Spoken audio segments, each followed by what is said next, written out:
நல்லா கவனிச்சுக்கோங்க. உங்கள் துன்பம் பதுங்கி இருந்து உங்களை தாக்கும். 3 ஸ்டேஜ் பற்றி நான் சொல்லியிருக்கேன். நீங்கள் எந்த ஸ்டேஜில் இருக்கீங்கன்றதை தெரிஞ்சுக்கோங்க. நேற்று மாலை ஒரு 6:30 இருக்கும் சாய்ப்பா என்னுடன் ஒரு அற்புதமான விளையாட்டை நடத்தினார். உடல், பொருள், ஆவி தெய்வத்துக்கு கொடுங்க. உங்கள் கண்ணெதிரையே ஒரு பெரிய அற்புதத்தையும் அதிசயத்தையும் அவர் உண்டு பண்ணுவாராக. பாதிக்கப்பட்ட அனைவருக்கும் நல்வழியை காட்டுவாராக. கிரகங்கள் மாறினா உங்கள் வாழ்க்கையில் என்ன மாதிரியான பலன்கள் கிடைக்கும் தெரியுமா? காலத்தை வீணாக்காதீங்க. நீங்கள் வீணாக்க உங்களுடைய கர்மா பலத்துடன் காணப்படும். இதை செஞ்சுக்கிட்டே இருந்தாதான் உங்கள் கர்மாவை நீங்கள் அழிக்க முடியும். நீங்கள் தேடினா நிச்சயமாக இந்த புதையல் உங்களுக்கு கிடைக்கும். இன்னும் சில மாதத்தில் இவ்வளவு பெரிய நன்மைகள் எனக்கா அப்படின்னு சொல்லி ஆனந்த கண்ணீர் விடுவீர்கள். ஆரம்பத்தில் இது இருந்தது, இப்போ இது இல்லை. இதை வச்சு தெரிஞ்சுக்கலாம் கடவுள் உங்களுக்கு எவ்வளவு பெரிய வாழ்க்கையை கொடுத்துருக்கிறாருன்னு. மேலும் நீங்கள் என்ன செய்யணும் தெரியுமா? முழு பதிவை கேட்டு பாருங்க.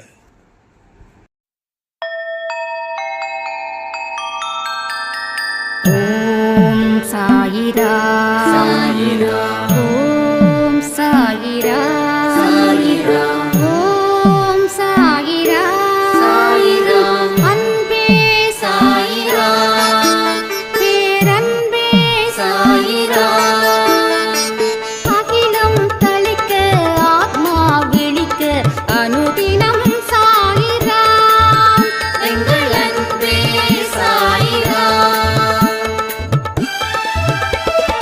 ஒன்றே இறைவன், ஒன்றே பூமிக்கென்றும் சாயிரா, சரணம் சாயிரா, நன்றே செய்து வாழ்வோம், நாம் ஒன்றே செய்து வாழ்வோம், அன்பே சாயிரா.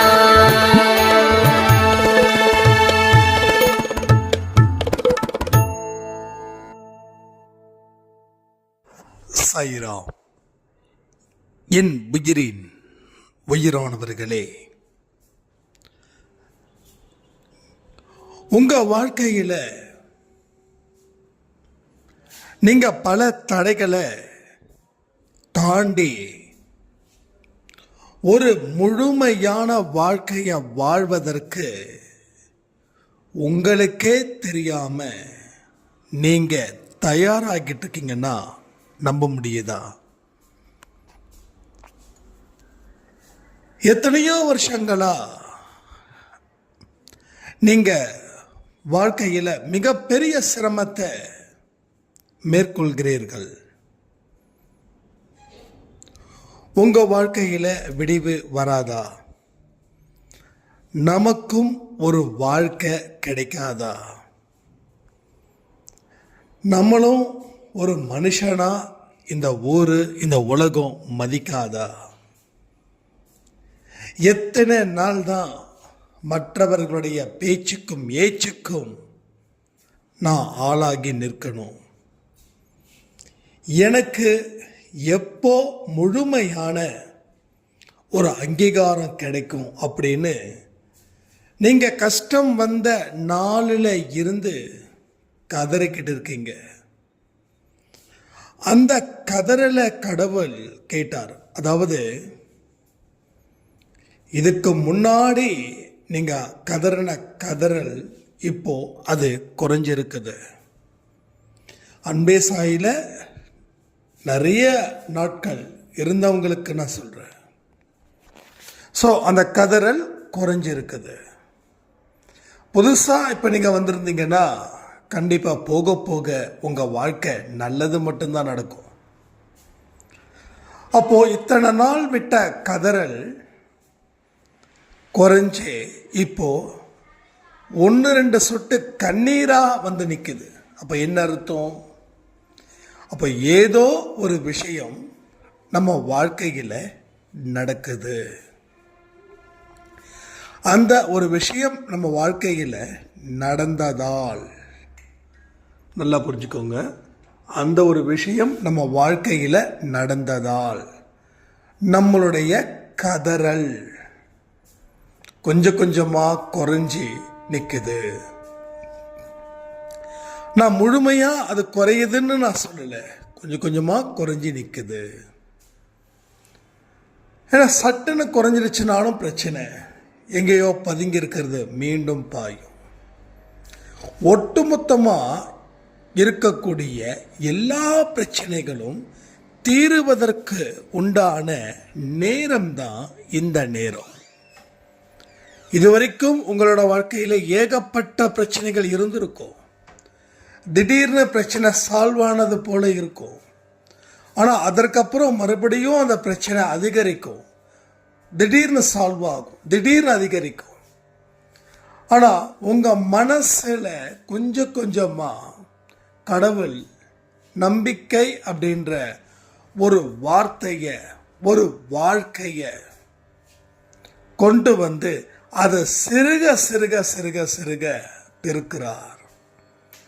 அப்ப இந்த பக்கம் ஒரு விஷயம் அதிகரிக்கும் போது அதனுடைய எதிர் திசையில இருக்கக்கூடிய அந்த துன்பங்களும் அந்த கண்ணீருக்கு உண்டான வாழ்க்கையும் குறையுது.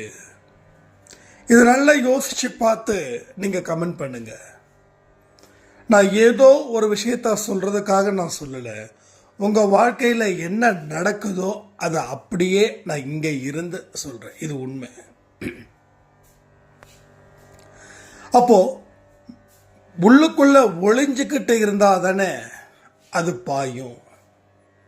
ஆனா எங்கெல்லாம் அது ஒளிஞ்சுக்கிட்டு இருக்குதோ அதை ஒட்டுமொத்தமா அழிச்சிட்டா அது எப்படி பாயும்? அப்போ துன்பமில்லாத ஒரு பெரு வாழ்க்கைய வாழ்வதற்கு தகுதி படைத்தவரா நீங்க இப்போ இருக்கீங்க. இது உண்மை. இந்த நிலையை நீங்க தொடர்ந்து செயல்படுத்துங்க. நாம நல்லபடியா வரோம். ஆனாலும் நமக்குள்ள ஒரு விதமான சலிப்பு வந்துடுது. அதாவது பெரிய எரிமலை, அதனுடைய சீற்றம் உடனே அடங்காது, குறைவாகத்தான் அடங்கும். அப்போ எரிமலை வெடிக்குது. நம்ம வாழ்க்கையில துன்பங்கள், கர்மாக்கள், இது எல்லாம் ஒரு நேரத்தில் ஒரு மனுஷனை தாக்குது. அந்த உக்கிரம் ரொம்ப அதிகமாக இருக்குது. அந்த உக்கிரம் தணியணும். ஒரு இடத்துல கொழுந்து விட்டு நெருப்பு எரியுதுன்னா அதை ஃபியூ மினிட்ஸில் ஒன்றுமில்லாம செஞ்சிட முடியுமா? அதை முதல்ல அது எரிகிறத நிறுத்தணும். அதுக்கப்புறமும் அது நெருப்பு இருக்கும், ஆனால் புகஞ்சிக்கிட்டு இருக்கும். ஆனால் முன்னாடி அனல் விட்டு எரிஞ்சுது, பயங்கரமாக எரிஞ்சுது. இப்போ எரியல, ஆனாலும் நெருப்பு இருக்குது. இந்த நெருப்பும் இன்னும் சில நேரத்தில் அணைஞ்சிடும். இப்போ கடவுளுடைய அருள் இல்லை, உங்ககிட்ட இருந்து மனதில் நல்ல நம்பிக்கையும் இல்லை அப்படின்னா அந்த நெருப்பு இருக்கு, அது மறுபடியும் எரிய ஆரம்பிச்சிடும். அந்த நெருப்பு அணைகிறதுக்குள்ள நம்மால காத்திருக்க முடியல,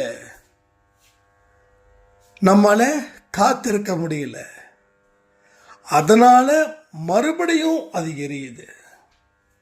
ஸோ இப்படிதான் இங்க எரியறதும் அணைகிறதுமா இருக்குது.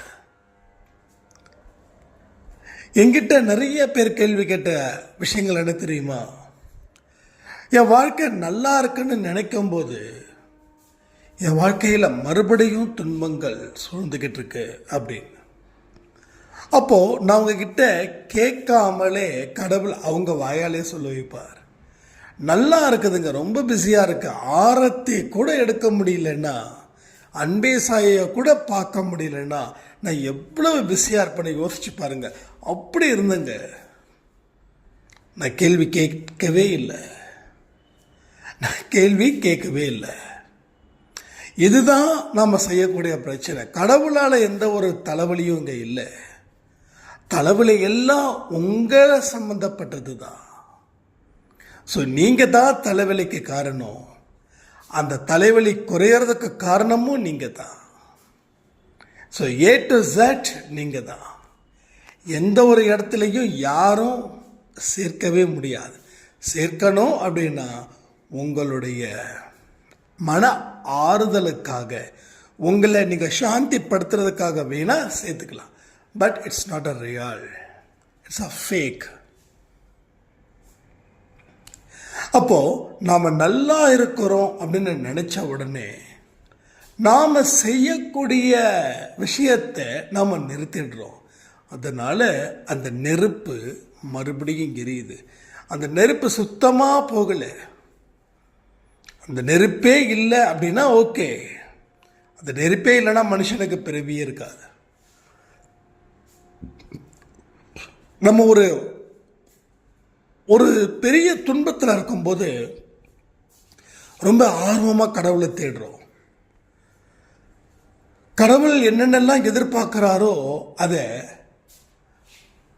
ஒரு நல்ல ஒரு மாணவனோ மாணவியோ ஸ்கூலில் ரொம்ப ஆர்வமாக படித்து ஃபஸ்ட் ரேங்க் வாங்கக்கூடிய ஸ்டூடெண்ட்டு போல் நாம் இருப்போம்.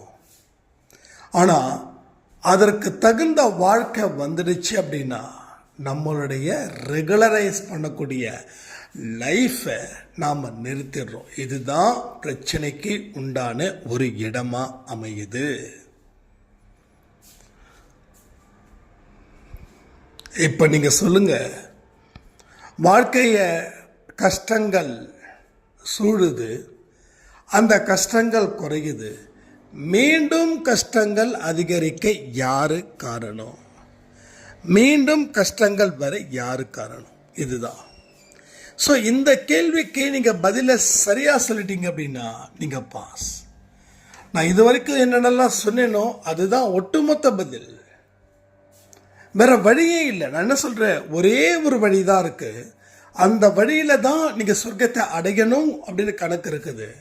ஸோ மாற்று வழியை இல்லைன்னு சொல்லியும் நீங்கள் மாற்று வழி இருக்குதான்னு தேடிக்கிட்டே இருக்க உங்களை நரகம் அதனுடைய வழிக்கு அழைத்து செல்லுமா, இல்லை நீங்கள் தேடுறீங்கன்றதால சொர்க்கம் உங்ககிட்ட வருமா?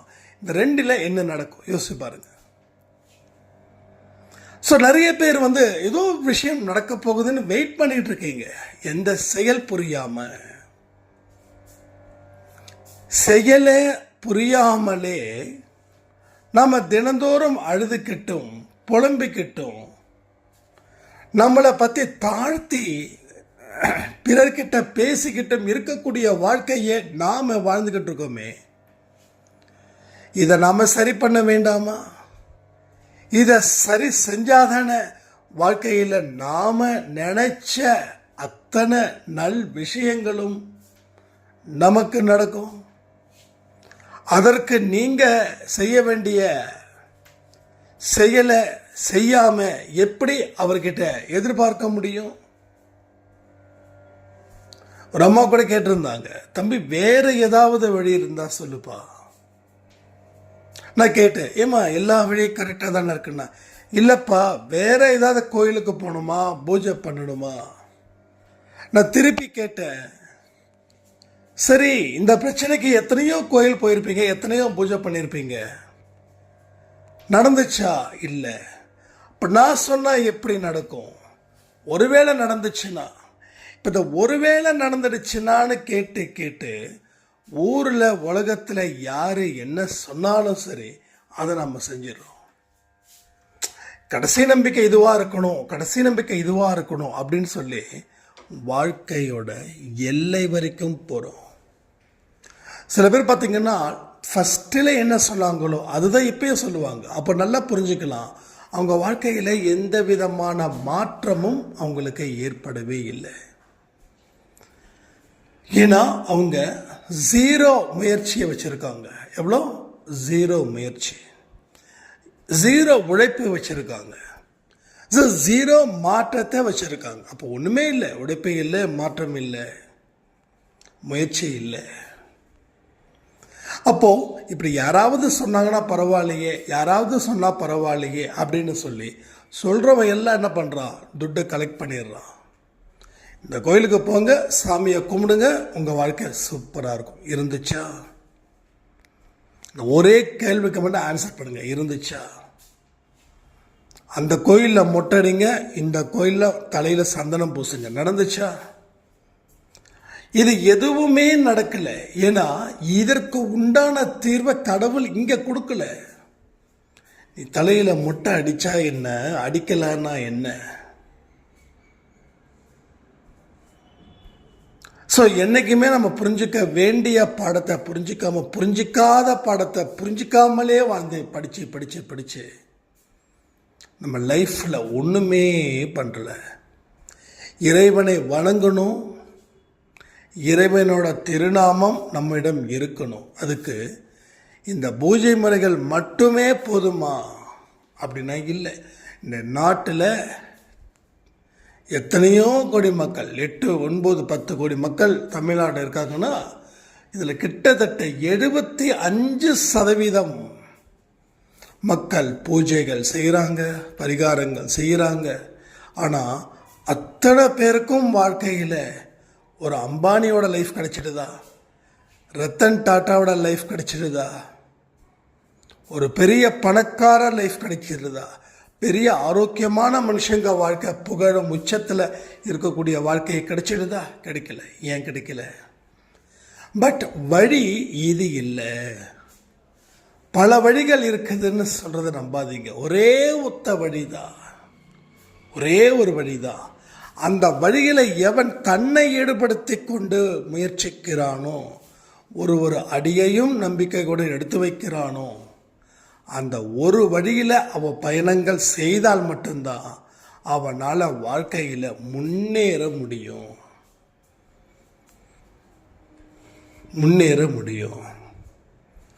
அடுத்த மாதம் குரு பயிற்சி நடக்குது, அடுத்த வருஷம் சனி பயிற்சி நடக்குது.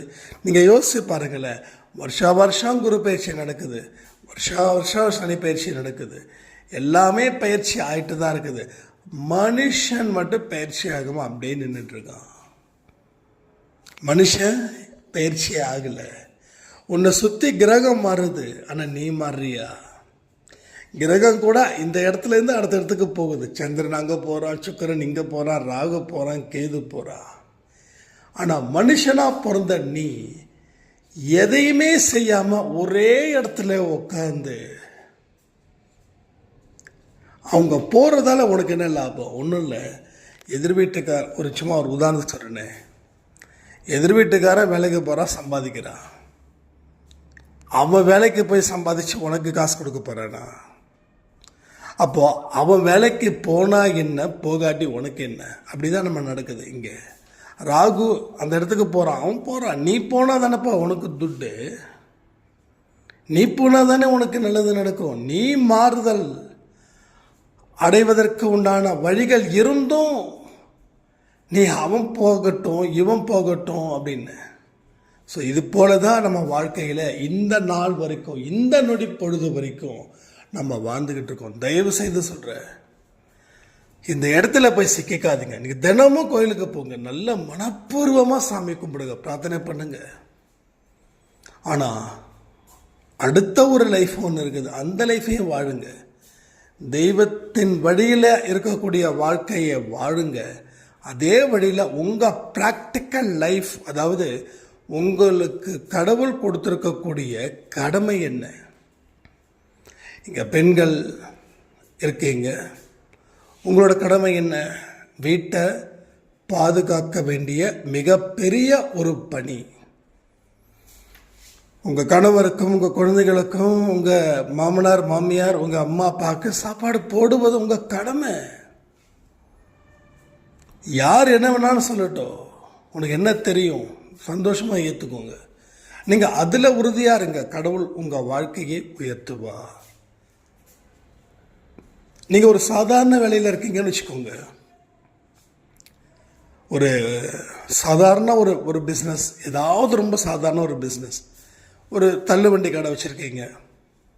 ஈவினிங் 2 மணி நேரம் 3 மணி நேரம் ஏதோ ஃபாஸ்ட் ஃபுட் மாதிரி போடுறீங்க.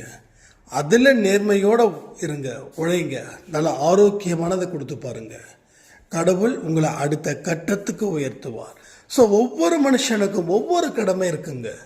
அந்த கடமை தான் அவனுடைய விதியை தீர்மானிக்கிறது. அவன் கடமையை செய்வதன் மூலமாகத்தான் அவன் தன்னுடைய கர்மாவை நல்லபடியாக மாற்றுறான். ஆனால் இன்றைக்கி வரக்கூடிய போட்டி போட்டு கவர்மெண்ட் நான் 8000 கொடுக்குறேன், நான் 10,000 கொடுக்குறேன், நான் 12,000 கொடுக்குறேன், எல்லாம் வாங்கிக்கோங்க. ஆனால் எல்லாமே அது உங்களுடைய மூலதனமாக மாற்றிக்கோங்க. அதே மூலதனமாக மாற்றிக்கோங்க. ரொம்ப நல்லது. கொடுக்கறத வேண்டான்னு சொல்ல வேண்டாம். கொடுக்கறத எந்த காரணத்தை கொண்டு வேண்டான்னு சொல்ல வேண்டாம். நம்மளை கேட்கவும் வேண்டாம். எதெல்லாம் வருதோ அதெல்லாம் உங்களுடைய தொழிலையும் அந்த ஒவ்வொரு ரூபாவையும் ஒரு 10 ரூபா ஆகிறதுக்கு என்னென்ன வழிகள் இருக்குதுன்றதை அதை பாருங்கள். ஆனால் ஒவ்வொரு பொருளை வாங்கிறதும் உங்களுடைய சொந்த உழைப்பின் மூலமாக வாங்குங்க. அப்போது அந்த பொருளுக்கும் மதிப்பு இருக்கும். அந்த பொருள் உங்களுக்கு எந்த சந்தோஷத்தை கொடுக்குதோ அதுலேயும் நீங்கள் சந்தோஷப்படுவீர்கள். ஸோ இது எல்லாமே ஆன்மீகம். ஆன்மீகன்றது ஒரு சாதாரண விஷயம் இல்லை. அது ரொம்ப அற்புதமான ஒரு ஆனந்தமான ஒரு வெளிப்பாடு தான் இந்த ஆன்மீகம். அன்பு இருக்குது, அக்கறை இருக்குது, இரக்கம் இருக்குது, கருணை இருக்குது, உழைப்பு இருக்குது, முயற்சி இருக்குது, விதியை மாற்றும் சக்தி இந்த ஆன்மீகத்துக்கு இருக்குது. விதியை மாற்றக்கூடிய சக்தி கூட இந்த ஆன்மீகத்துக்கு இருக்குது. நீ நல்லா வாழு, சூப்பராக வாழு, சிறப்பாக வாழு. வாழ்ந்து வாழ்ந்து வாழ்ந்து வாழ்ந்து களைப்படைய மாட்டேன். இன்னும் சாதிக்கணுன்ற வெறி ஆட்டோமேட்டிக்கலி இருக்கும். இங்கே நிறைய பேருக்கு சலிப்பு வந்துருச்சு. ஏன் வந்தது? வாழ்க்கையில் நாம் சரியான ஒரு பாதையை தேர்ந்தெடுக்கலை, ஒரு பயணத்தை ஆரம்பிக்கலை. அதனுடைய வெளிப்பாடு தான். ஆனால் இன்றைக்கி நம்ம மெல்ல மெல்ல கற்றுக்கிட்டு இருக்கோம். நான் சொன்னது போல் ஆரம்பத்தில் இருந்த ஒரு மிகப்பெரிய கதறல் இப்பொழுது குறைஞ்சிருக்குது. நிறைய பேருக்கு 75% இருக்கிற அன்பை சாரம் இருக்கிறவங்களுக்கு அது குறைஞ்சிருக்குது. இது ஒரு வெளிச்சத்தின் ஒரு வழின்னு கூட சொல்லலாம். ஒரு இருட்டில் இருக்கிறவங்களுக்கு கொஞ்சம் கொஞ்சமாக அந்த வெளிச்சம் சேருது. அது மங்களாக இருக்குது. இன்னும் கொஞ்சம் கொஞ்சம் கொஞ்சம் கொஞ்சமாக அது இன்னமும் ஒரு மிகப்பெரிய வெளிச்சத்தை அது ஏற்படுத்தும். இதில் நம்மளுக்கு இந்த வெளிச்சம் குறைவாக இருக்கே, இவ்வளவுதான் வெளிச்சமா அப்படின்னு சொல்லி அந்த பாதையில் போகிறவங்களுக்கு மறுபடியும் இருட்டு அதிகரிக்குது. அப்போ கடவுளை பற்றியும் ஆன்மீகத்தை பற்றியும் கர்மாக்களை பற்றியும் உங்களுடைய வழிகளை பற்றியும் நல்லா புரிஞ்சுக்கிறவங்களுக்கு இருட்டில் இருக்கிற எண்ணெய் இந்த வெளிச்சத்தில் கொண்டு வந்திருக்காரு. இதற்கு முன்னாடி என்னை சுற்றி என்ன நடந்துச்சுன்னு தெரியல. இப்போ என்ன சுற்றி என்ன இருக்குதுன்றத கடவுள் கொடுத்த இந்த மங்கலான வெளிச்சத்தின் வழியாக நான் பார்க்கிறேன்.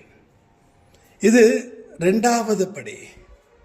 அதாவது எது நடந்தாலும் அது நன்மைக்கேன்னு சொல்லியிருக்காங்க பகவத்கீதையில். அந்த வார்த்தையின்படி தான் நான் இங்கே சொல்கிறேன். இந்த மங்கலான வெளிச்சத்தால் என்னை சுற்றி என்ன இருக்குதுன்னு தெரிஞ்சுக்கிட்டேன். ஆனால் மற்றவர்களுக்கு கண்ணுக்கு நான் தெரியல. என்னைக்கு மற்றவர்களோட கண்ணுக்கு நாம் தெரிகிறோமோ அன்னைக்கு வாழ்க்கையில் 100% வெற்றியை அடைந்து விட்டோம். அப்போது இருட்டுன்றது ஒரு ஸ்டேஜு. 2வது மங்கலான ஒரு வெளிச்சத்தில் நாம் இருக்கோம். நம்ம சுற்றி இருக்கக்கூடியது ஆபத்து இல்லையான்னு தெரிஞ்சிக்கக்கூடிய ஒரு ஸ்டேஜ். இங்கே வந்து நிறுத்துறவங்க மீண்டும் இருட்டுக்கு போகிறாங்க. இங்கே இருந்து பாசிட்டிவாக யோசிக்கிறவங்க மீண்டும் அடுத்த கட்டமான ஒரு மகா வெளிச்சத்துக்கு போகிறாங்க. அந்த வெளிச்சத்துக்கு போன உடனே நல்லா பாருங்கள், 10 பேர் இருக்கிறாங்க, உங்ககிட்ட மட்டும் ஒரு வெளிச்சம் யாரும் அடிக்கிறாங்கன்னா மற்ற பேருக்கு நீங்கள் தெரியுங்களா தெரிய மாட்டீங்களா? அந்த மாதிரியான ஒரு தெரிதலை கடவுள் கொடுப்பாரு.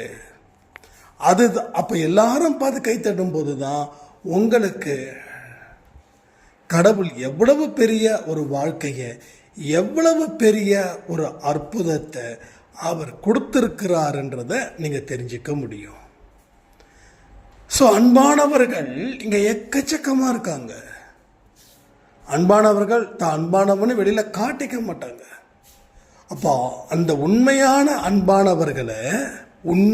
அன்பானவர்களை நீங்கள் தெரிஞ்சுக்கும் போது இன்னமும் வாழ்க்கையில் ஒரு மிகப்பெரிய பாதுகாப்பு இருக்கிறது போலவும், நல்ல அமைதியான ஒரு வாழ்க்கையை வாழ்வது போலவும் அது உங்களுக்கு கடவுள் தெரிவிப்பார். அப்போது அந்த கட்டத்தில் நீங்கள் யோசிக்கும் போது இன்னமும் உங்களோட நம்பிக்கை அதிகரிக்கும். அப்போது நல்லபடியாக வாழக்கூடிய வாழ்க்கையில் இன்னும் வாழணுன்ற ஆசை தானாக வரும். ஆனால் நம்மளால் நல்லபடியாக ஒரு வாழ்க்கையை வாழ முடியல அப்படின்னு நினைக்கும்போது நமக்கு மிகப்பெரிய சலிப்பு உண்டாகி நம்ம வாழ்க்கையே அது புரட்டி போட்டுடும்.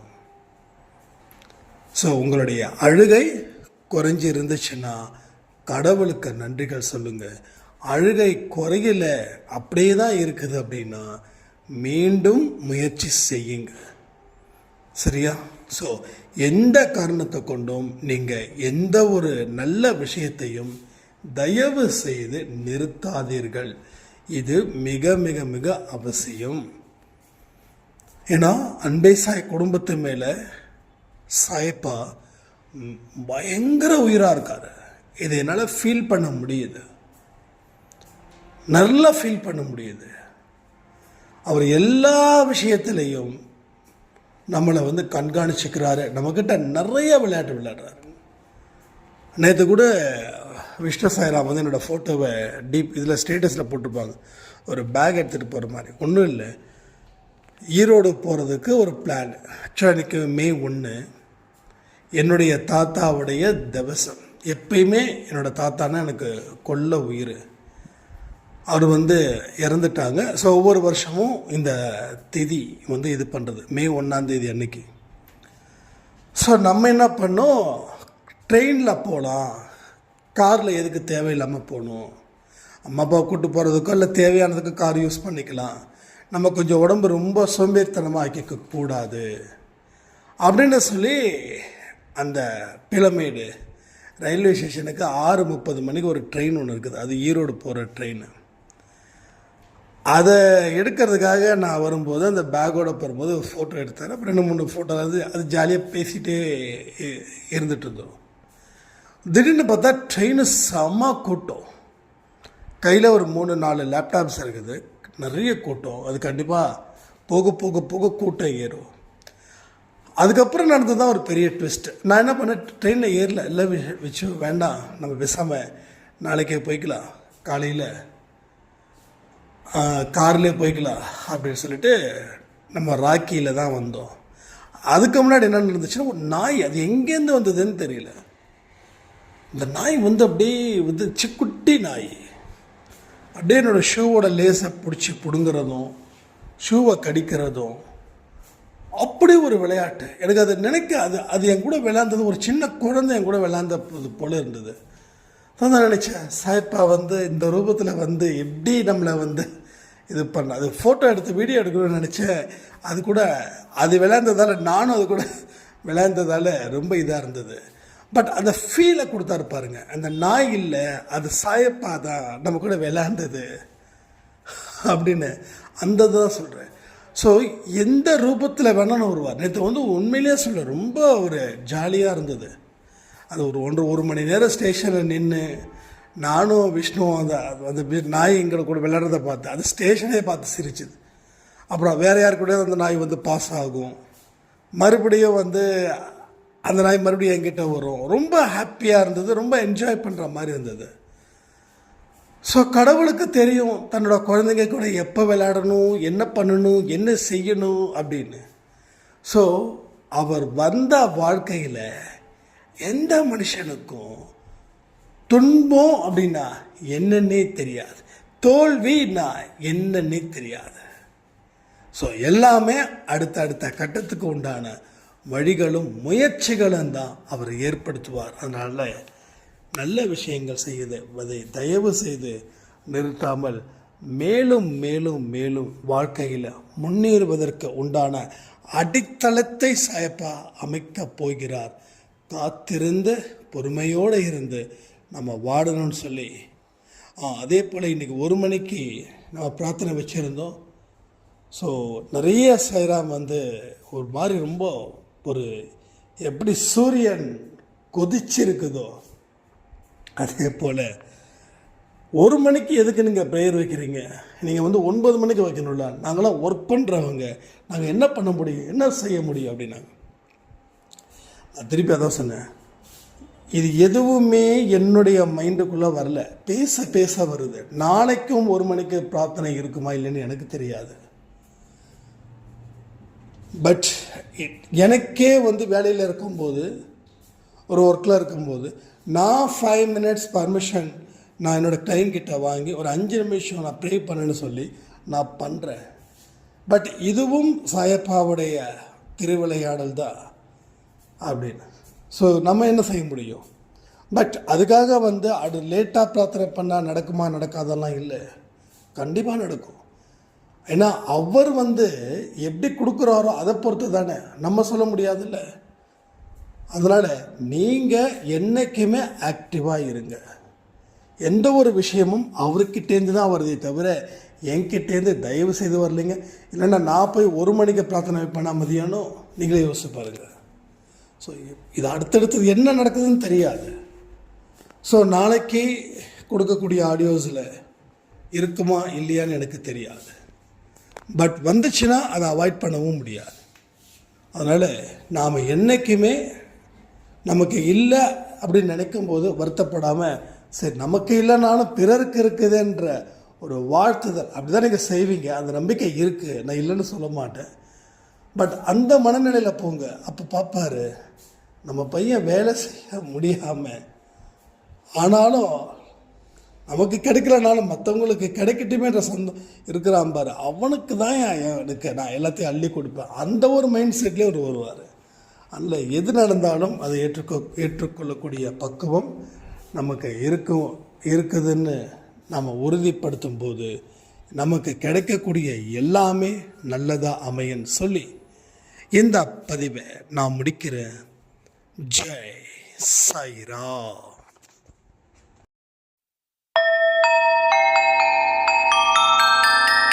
ஓம் சாயிரா சாயிரா ஓம் சாயிரா சாயிரா ஓம் சாயிரா சாயிரா அன்பே சாயிரா பேரன்பே சாயிரா அகிலம் தளிக்க ஆத்மா விழிக்க அனுதினம் சாயிரா எங்கள் அன்பே சாயிரா